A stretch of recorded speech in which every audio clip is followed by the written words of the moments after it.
le héros de notre village. Durant les terribles années de 1914 à 1918, la Grande Guerre fit perdre la vie à près de 20 millions d'êtres humains. D'innombrables victimes survécurent, mais demeurent marquées à jamais dans leur chair et dans leur cœur. À toutes, nous rendons hommage en cette année du centenaire de l'armistice du 11 novembre 1918. Mais nous, habitants de Buzancy, dans les Hauts-de-France, souhaitons aujourd'hui nous souvenir d'un homme qui s'illustra dans la libération de notre petit village et survécut au combat pour entrer vivre auprès des siens. Aujourd'hui, nous rendons honneur à la mémoire de ce héros dont l'histoire se termine bien. Angus, le soldat Macmillan, comme tant d'autres hommes des forces britanniques, venait d'Écosse, pays ami de la France depuis des centaines d'années. Nous avons appris que sur l'île de Lewis, sa terre natale, chaque famille était tenue de donner un fils à l'armée anglaise. Engagé dans le conflit dès son commencement en 1914, en qualité de sergent, faisant fonction de capitaine à partir de 1916, après s'être distingué par son courage durant la bataille de la Somme, c'est pendant l'été 1918 que son histoire a rejoint celle de notre petit village.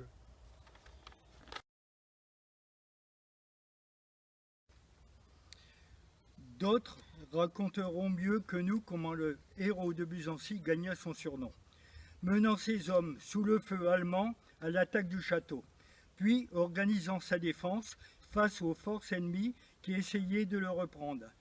Bien des hommes tombèrent durant l'assaut, et le petit cimetière militaire de notre village compte 321 tombes attestant de la cruauté des combats.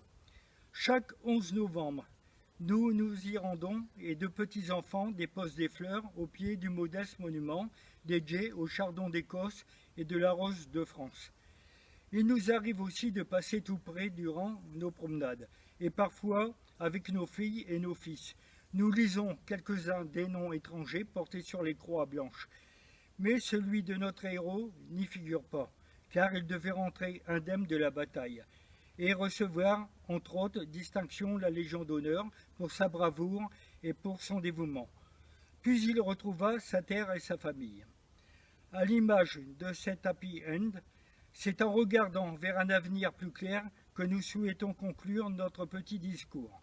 Buzancy compte actuellement quelques 200 habitants. C'est un petit village où le soleil du printemps ravive chaque année de jolies fleurs, roses et chardons.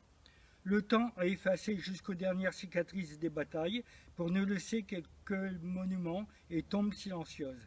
100 ans ont passé, comme il serait facile de tout oublier. La paix, gagnée par les chagrins des guerres mondiales, règne à présent sur tous les pays d'Europe.